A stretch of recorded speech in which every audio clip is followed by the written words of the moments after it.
thank you, Acting President. And I'm pleased to speak to the North East Link. Very pleased to speak to the bill. For what will probably be a $16 billion 26-kilometre freeway that will be expected to open in 6 or 7 years, and certainly Dr. Ratnam and I are acutely aware of that, and our constituents are certainly speaking to us considerably. But I won't use this contribution to speak about the road itself. I think I'll stick to the task at hand, which is the toll. Now, in some ways, this is kind of it's a relatively novel bill. You don't normally see governments setting their own tolls. They usually like to give it to other people to do. And so I think to set up a state tolling corporation that will be the recipient of these revenues, and as we know, the bill not only provides for the collection but also the enforcement and the administration fees.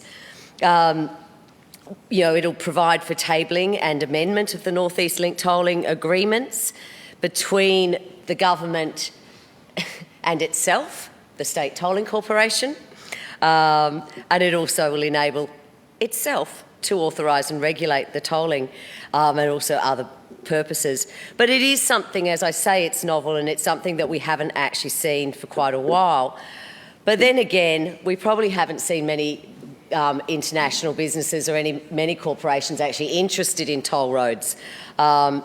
Given the failure of the Sydney's Cross-City Tunnel, the Lane Cove Tunnel, Airport Link and Brisbane's Clem 7 Tunnel, I mean, none of those have actually really worked, so I can imagine that there's not a great appetite for accepting toll revenue risk out there. But as I say, this is this is one of the first major road projects in Australia in which a government will take the revenue risk for operating a tollway. And really, since the advent of private-public partnerships, we haven't seen that. Obviously, of course, there's cheap money around and low interest rates, and governments can be more savvy about maximising public value for road infrastructure works. And even if that does come at a risk, and I'd have to, in some ways you can hear yourself yes, Minister, going, very brave, Minister, very brave, to set, very courageous, to actually toll your constituents and, be responsible for any increases in those tolls, be responsible for any enforcement in those tolls. There's no blocker. You can't actually blame somebody else for them because you are front and centre of this. And maybe this is what we might see as a turning point. We might see governments actually investing in their own roads and borrowing their own money rather than going to the public-private partnerships. And I don't think that would be necessarily a bad thing. I think it makes governments even more accountable to their constituents, and as they raise those tolls, it could well be in the ballot box that they are told whether their constituents like those toll increases or not. As I say, it will be the first Victorian motorway where the state takes that revenue risk. Of course, to be cynical, they may have not had much choice in doing that. I'm not sure there's a lot of people out there who had a great interest in investing in this area. But given that they are taking the risk, given that there is a government toll, I hope that actually means fairer tolls in the long run. It also means that the government will have possibly a saleable asset going down the future. Again, I don't want to speak about the road because I think as we're going forward and as we've seen, and I know that many people here today have talked about the empty roads that we are experiencing today, and whether that will change. And with the, and I'm certainly, and Dr. Ratnam in her contribution spoke about this but also when we're seeing greater active transport, as Dr. Ratnam has raised a couple of times today, but also as we're seeing things like electric cars, as we're seeing other forms of transport, as we're seeing greater sharing of transport, as we're seeing greater ability to work from home.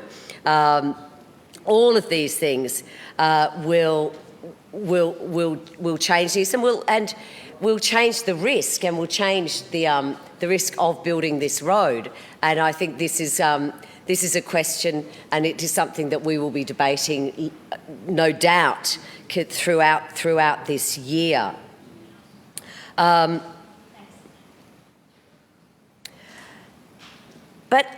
there are many ways, and as we've seen, we know when it's a tradies RDO or when it's the school holidays, our roads are never as busy as on other days. So we should also, and I encourage the government to also consider other mechanisms to reduce or spread that demand. And I know Infrastructure Victoria will tell you that it's not necessarily about building more infrastructure, it's just about managing the infrastructure you have better. And this would take me to something like a 4-day work week. I knew you would be surprised that the 4-day work week, where what we saw in that was that this would reduce congestion, and this would reduce it would reduce the need for building more roads. It would reduce the need even for building more trams and trains. That we would, if 15% of people did not start work at 9 o'clock, this would have an extraordinary effect on congestion throughout our city and certainly our state. In fact, just changing the work times could have a staggering effect, let alone one less day a week when people are on the roads. Over the coming 15 years, the cumulative congestion will cost an estimated $42 billion to the Victorian economy, and that's just in the interface councils. That's just in those councils that are at the edge of our ever-growing city.